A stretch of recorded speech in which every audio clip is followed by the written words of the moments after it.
로마서 첫 번째 시간입니다.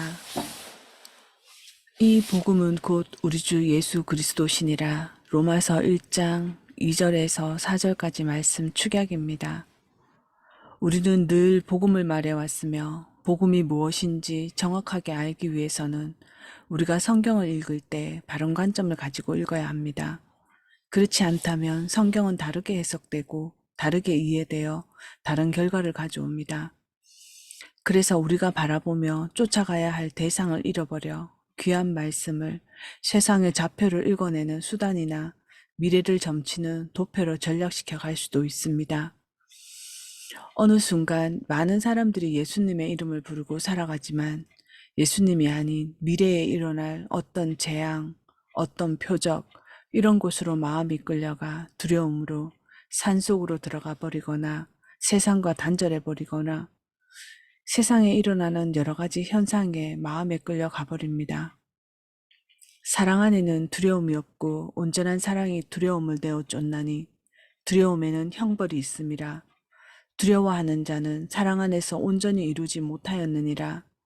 우리가 사랑함은 그가 먼저 우리를 사랑하였음이라. 요한일서 4장 18절에서 19절 말씀이었습니다. 이렇듯 사랑이신 주님께서 함께 계심을 믿는다면 두려움이 없다고 말씀하십니다. 그러므로 성경을 바르게 이해한다면 마음대로 해석해서 자유롭게 살아도 문제가 없다는 말은 하지 않을 것입니다. 어떤 상황 속에서도 오직 예수님만을 바라보며 따를 수 있기를 소망합니다. 로마서를 이해하기 위하여 어떤 상황 가운데 이것이 기록되었는지, 또한 어떤 사람에게 이 글이 주어졌는지 알기만 한다면 아마 이 로마서를 다르게 해석하지는 않을 것입니다. 예를 들어 힘들지, 이 시험이 이해되지 않더라도 우리 잘 견디며 이겨내보자 라는 이 글을 국가대표로 훈련 중인 선수에게 했다면 이 글의 뜻은 어떻게 받아들여졌을까요? 혹은 해외 선교사로 나가 힘들게 고생하는 사람들이 이 글을 읽는다면 어떤 뜻이 되겠습니까? 아니면 고3 수험생인 학생이 이 글을 읽는다면 어떤 뜻과 어떤 느낌으로 받아들일까요? 이렇듯 각 상황에 따라 시험이라는 같은 단어라 할지라도 그 단어가 어떤 상황 가운데 기록되었는지에 따라 누구에게 기록되었는지에 따라 단어의 의미와 뜻은 완전히 달라집니다. 그렇기 때문에 이단이 나오기도 하고 수많은 교파로 분리되기도 합니다. 이단들이나 혹은 사람이 성경으로 사람을 속일 때, 미혹시킬 때 가장 많이 하는 방법은 마태복음의 어떤 글이 이 뜻입니다 라고 말을 하면서 또한 요한복음의 말씀도 이것과 똑같은 뜻입니다 라고 말하는 것입니다. 그러나 절대 그렇지 않습니다. 단어의 뜻은 문맥 안에서, 상황 안에서, 또한 그 시대적인 배경에 따라 누구한테 기록되었는지에 따라 달라지기 때문에 주의 깊게 살펴보는 것이 정말 중요합니다. 그렇다면 로마서에서도 사도 바울이 강조한 중요한 단어는 무엇일까요? 믿음, 믿음이라는 단어입니다. 믿음을 중요하게 여기는 곳은 야고보서도 마찬가지입니다. 믿음에 대해 성경을 읽어본 사람들은 로마서와 야고보서가 부딪힌다고 느낍니다. 심지어 종교개혁자인 마틴 루터는 야고보서를 성경에서 빼야 된다고까지 했다고 합니다. 로마서도 야고보서도 둘 다 믿음을 강조하는데 왜 그렇게까지 얘기했을까요? 로마서에서 말하는 믿음의 정의와 야고보서에서 말하는 믿음의 정의가 다르다는 것을 이해하지 못한 것 같습니다. 로마서에서 말하는 믿음의 정의는 예수님을 그리스도로 믿는 믿음을 이야기합니다. 그러나 야고보서에서 말하는 믿음의 정의는 하나님의 성품에 대한 신뢰를 말하고 있습니다. 그러므로 믿음, 헬라어로 피스토스라고 하는 같은 단어로 쓰여졌다 할지라도 믿음의 단어는 서로 다른 부분으로 설명되어 있는 것을 이해해야 합니다. 그래서 각각의 성경이 누구에게 쓰여졌는지, 어떤 상황에서 쓰여졌는지 정확하게 알아야 합니다. 그래야만 오해하지 않고 이해할 수 있습니다. 이제 어떻게 다른지 보겠습니다. 로마서는 기독교 교회 복음의 핵심입니다. 그러므로 죄가 무엇인지, 십자가가 무엇인지, 구원은 어떻게 이루어지는지, 어떻게 칭의와 성화의 단계가 이루어지는지 그 모든 것을 알 수 있습니다. 이 로마서를 이해하기 위해 로마서의 역사적 배경에서 일어난 일들로부터 풀어가야 합니다.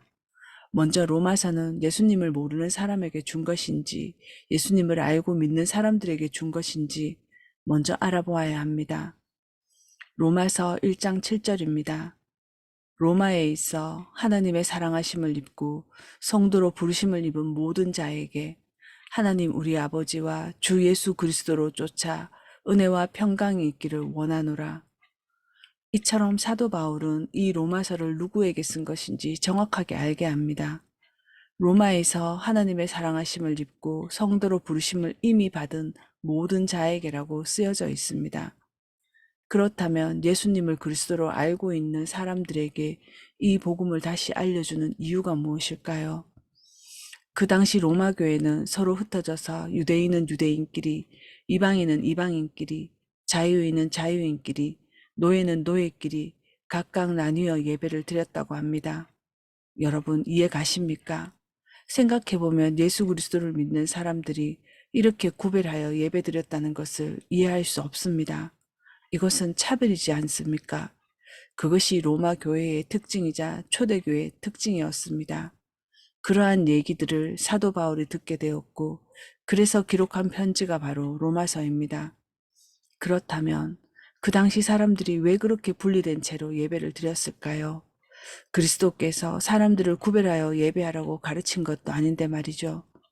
그때는 또한 사도들이 직접 복음을 전하였으니 우리보다 훨씬 더 잘 이해했을 텐데 말입니다.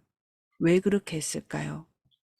이 교회가 이렇게 분리될 수밖에 없는 이유가 있었습니다. 이 역사를 그냥 지루하다고 생각하지 마시고 들으면서 생각해 보시기 바랍니다. AD 41년 로마에 중요한 일이 일어납니다.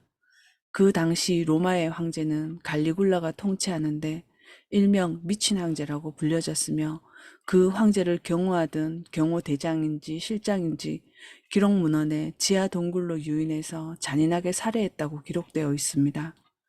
그 암살자들이 갈리굴라를 죽이고 있을 때 인기척이 느껴져서 봤더니 커튼이 길게 드리워진 곳에 발이 보여 커튼을 제쳐보니 글라우디우스가 있었습니다. 글라우디오가 목격하는 걸 알면서도 암살자들은 처참하게 황제를 죽였습니다. 기록된 문헌에 따르면 글라우디오는 날 때부터 굉장히 심한 장애가 있었으며 걸을 때마다 팔다리가 동시에 움직였으며 움직일 때마다 절었고 말할 때마다 머리가 옆으로 흔들렸으며 침을 흘렸다고 기록되어 있습니다. 암살범들은 황제를 죽이는 장면을 글라우디오가 보는데도 불구하고 글라우디오를 의식하지 않고 황제를 죽이고 글라우디오를 앞세워 갈리굴라가 죽었다고 선포하며 글라우디오를 황제라고 선포합니다. 그 당시 로마에서는 아무도 반대하지 못했으며 원로원들조차도 그냥 따를 수밖에 없었습니다. 장애가 심했음에도 암살범들 덕분에 글라우디오가 황제가 될 수 있었습니다. 그러나 글라우디오는 장애는 심했지만 천재라고 문헌에 기록된 것처럼 황제가 되자마자 그 암살범들을 죽입니다. 그래서 문헌에는 글라우디오의 자작극이 아니었나라고 합니다. 역사 속에서 결국 글라우디오가 원로원과 로마 시민 모두 앞에서 황제가 되었으나 글라우디오는 장애로 인한 그의 성격은 원만하지 못하며 극단적이라고 기록되어 있습니다. 그렇게 황제가 바뀌고 어느 날 로마 안에서 내란이 일어났습니다. 그 내란은 로마인이 아니라 유대인과 유대인 사이에 일어납니다. 유대인과 유대인 사이에 싸움이 일어난 이유는 유대인 사이에 예수 그리스도를 믿는 자와 예수 그리스도를 부인하는 사람들로 인한 분쟁이었습니다.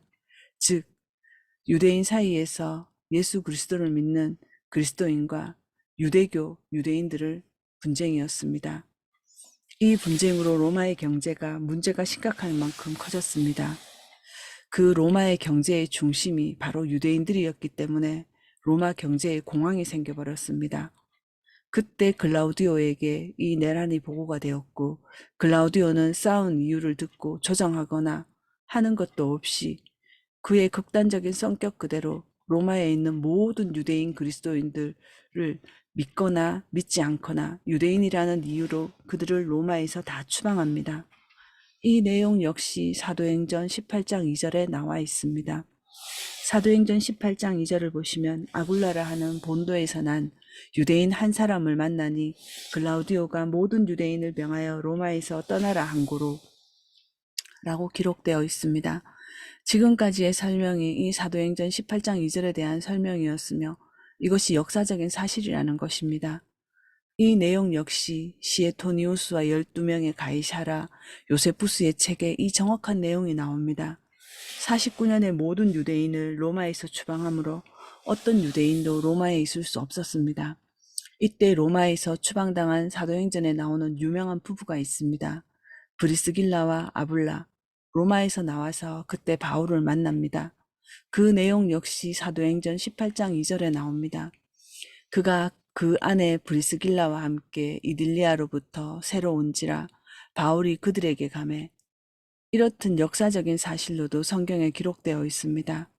그렇다면 로마의 상태는 어떻게 되겠습니까? 유대인이 추방당한 그 다음 주일부터 로마 교회는 이방인만이 남아 있었습니다. 그 당시 대부분 교회의 주요 요직은 다 유대인이 맡아서 예배를 드렸습니다. 말씀 전하는 사람, 찬양 인도하는 사람, 교회의 모든 일들을 유대인이 맡아 하였습니다. 그 유대인이 교회에 없으니 이방인들은 어떻게 하였겠습니까? 예배하는 방법을 몰랐을 테고 예배를 멈추었을까요? 아닙니다. 이렇듯 이방인들은 그런 일이 있음에도 그 당시 로마 교회는 교회사에 한 번도 예배를 멈춘 적이 없었습니다. 한 번도 예배를 직접 주도하지 못한 사람들이 잘 하지는 못했지만 지금의 우리들처럼 찾아가면서 최선을 다하였을 것입니다. 유대인들이 떠난 로마인 즉 이방인들이 성경을 잘 알았을까요?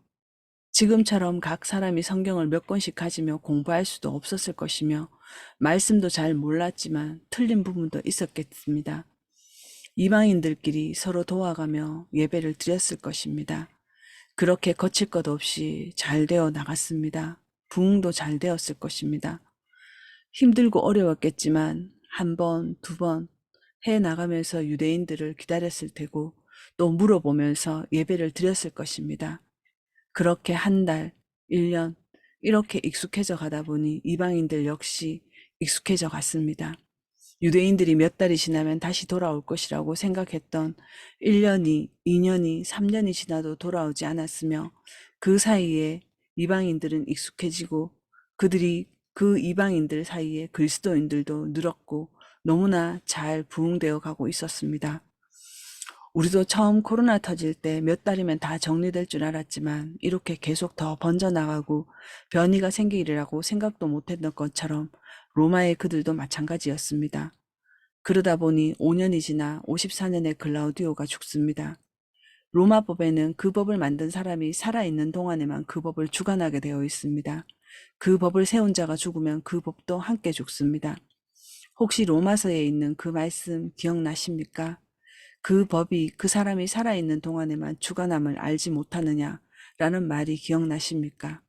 이건 신학적인 선언이 아니라 법률적인 용어입니다. 그래서 로마는 새로운 황제가 세워지면 이전 황제의 법을 다시 확인하여 다시 세울지 말지를 결정합니다. 그리고 다음 황제는 그 유명한 네로가 됩니다. 네로가 황제가 되면서 어떤 문헌이나 역사에도 글라우디오가 만든 법을 다시 제정하였다고 나오지 않아 유대인들은 돌아올 수 있었습니다. 이렇듯 5년 만에 돌아온 유대인들과 이방인들이 다시 만나게 되어 함께 예배를 드리게 되었고 그러면서 문제가 생기게 되었습니다. 로마에서 유대인들이 돌아오게 되면서 이방인 그리스도인들이나 유대인 그리스도인들이 서로 만날 수 있을 것을 생각할 때 얼마나 기쁘고 들떠 있었겠습니까? 유대인들이 돌아와서 첫 번째 예배 드릴 때 이방인들은 부흥된 자신의 교회, 설교와 찬양을 서로 들려주면서 좋았을 것입니다. 유대인들도 마찬가지였겠습니다. 자신들이 가르친 이방인들이 설교와 찬양 모든 것이 예전에 자신들이 보고 있을 때랑 달랐기 때문에 너무나 잘 부흥되었기 때문에 또 많은 그리스도인들이 생겨나서 그렇게 부흥된 것이 기뻤을 것입니다. 그리고 그 당시 교회는 예배 후에 식사 예절이 있었습니다. 그때 이방인이 유대인을 대접했을 것입니다. 그렇게 만났으니 얼마나 잔치 같았겠습니까? 그렇다면 유대인법을 잘 알지 못했던 이방인이 유대인들에게 식사 대접이 쉬웠을까요? 아마 유대인들과 첫날부터 부딪힘이 있었을 것입니다. 이방인이나 유대인이나 양쪽 다 예상 못한 일들일 것입니다. 이방인들은 레위법에 따라 음식 예법을 지키지 못해 서로 책망을 받았을 것이며, 그런 유대인이 사랑이 없다고 이방인 역시 원망했을 것입니다. 실제 문헌에 이방인들을 향해 유대인들은 개돼지라고 말을 하였다고 기록되어 있습니다. 또한 유대인은 식탁에 이방인과 함께 하지 않습니다. 갈라디아서 교회에도 있었던 일이죠. 2장 12절과 13절에 나와 있습니다. 이방인과 함께 먹다가 일어난 것을 얘기합니다. 야고보에게서 온 어떤 사람이 오기 전에 그가 이방인들과 함께 먹으나 그들이 오매 할례자들에 속한 그들을 두려워하여 그가 뒤로 물러가 자신을 분리하였으며, 다른 유대인들도 그와 함께 위선을 행하고 심지어 바나바도 그들의 위선에 끌려갔느니라. 이렇듯 현실적인 기쁨도 있지만 현실적인 문제와 레위법에 따라 행해야 하는 음식 문제 또한 원래 유대인이 예배를 주관하였으니 유대인들이 다시 주도권을 가지려 했으며, 그러나 이방인 자신들이 예배 드려왔고 아무 문제 없이 잘 진행되어 왔으며 부흥도 잘 되었는데 이 주도권을 빼앗기고 싶지 않았을 것입니다. 유대인들의 무시하는 태도에 결국 서로 분열되어 각자 예배를 드리게 되었을 것입니다. 이 모든 싸움은 유대인이나 이방인들이 양쪽 다 생각하지 못했던 것입니다. 이 싸움으로 인해 로마 교회에 교만이 퍼져버린 것입니다. 유대인은 유대인끼리, 이방인은 이방인끼리, 자유인은 자유인끼리, 노예는 노예들로 분리되어 예배를 드리게 되었고, 그래서 사도 바울이 이 소식을 듣고 기록한 성경이 바로 로마서입니다. 그래서 로마서 16장이 만들어진 것입니다. 로마서 16장은 아시다시피 사람의 이름들이 나열되어 있습니다. 16장에 나오는 27명의 사람의 이름들은 바로 로마서를 쓰게 되는 이유입니다.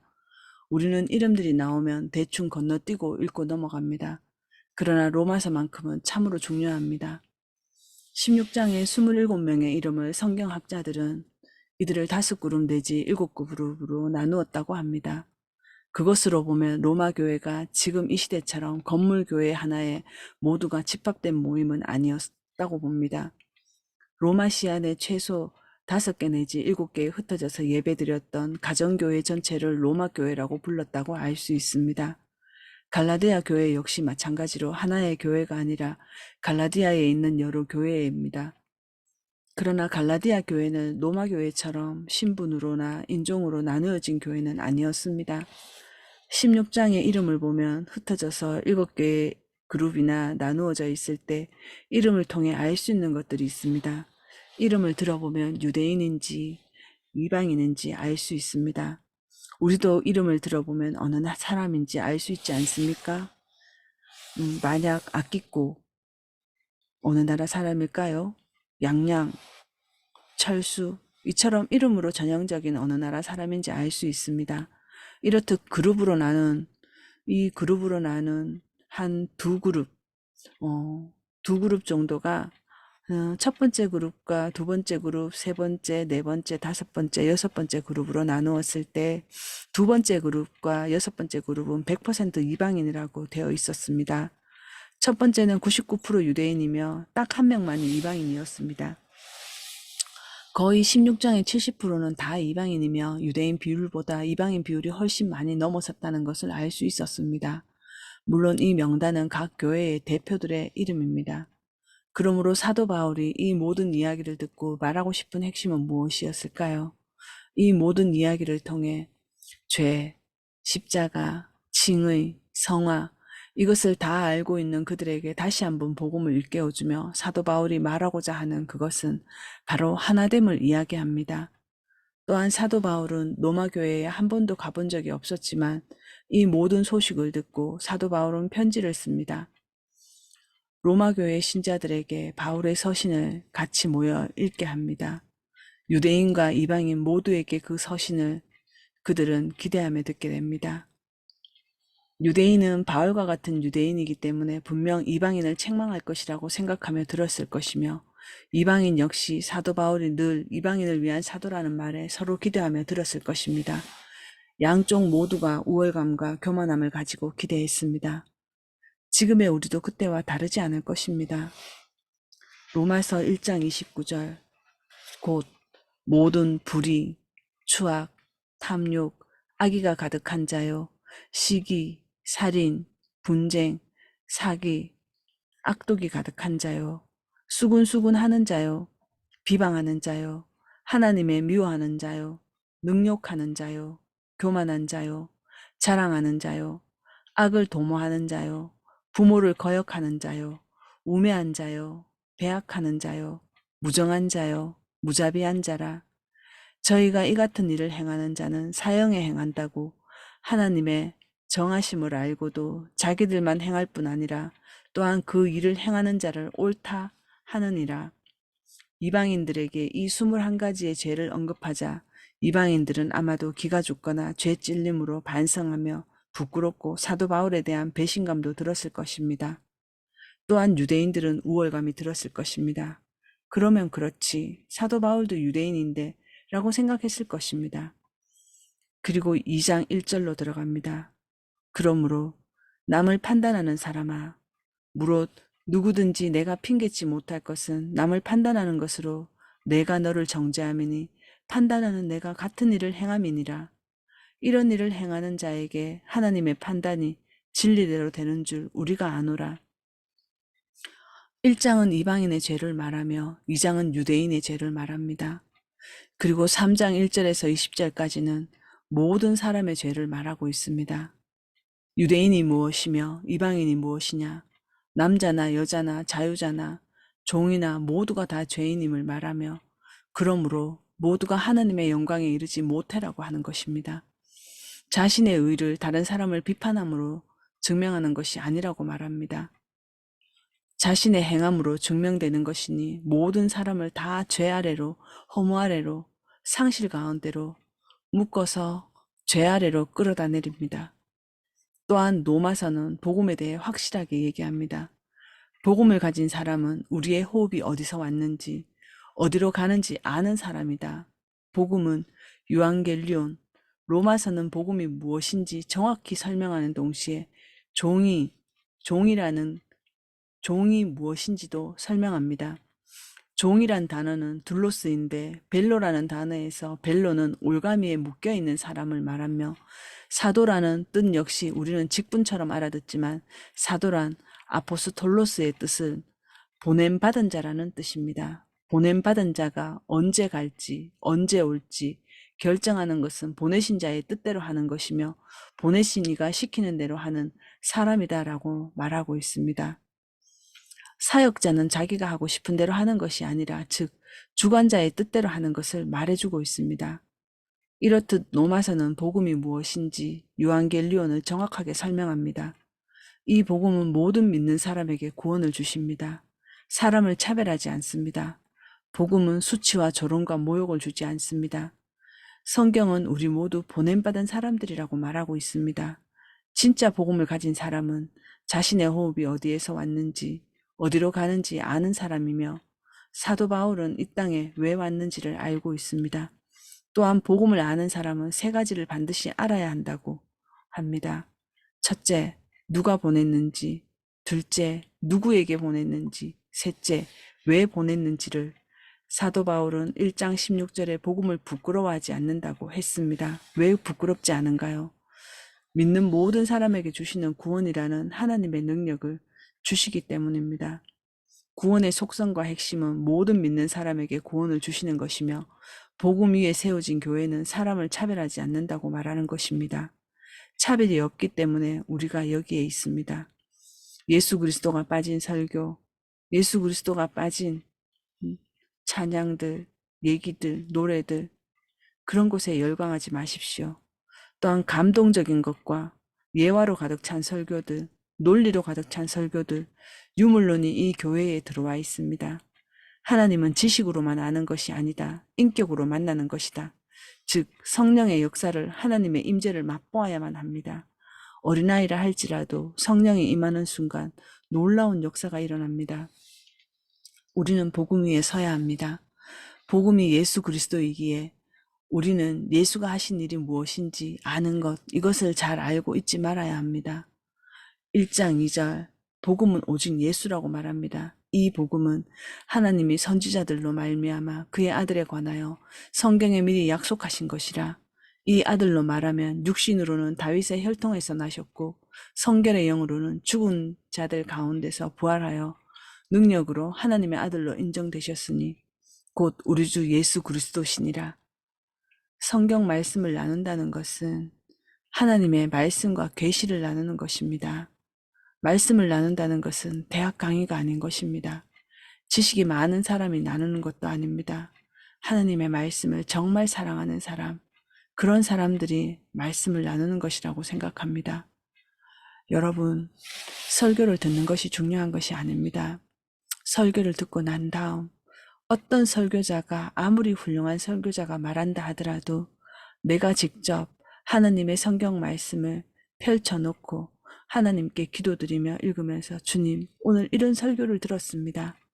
이제 주님, 이 설교를 듣고 제가 이 말씀을 읽습니다.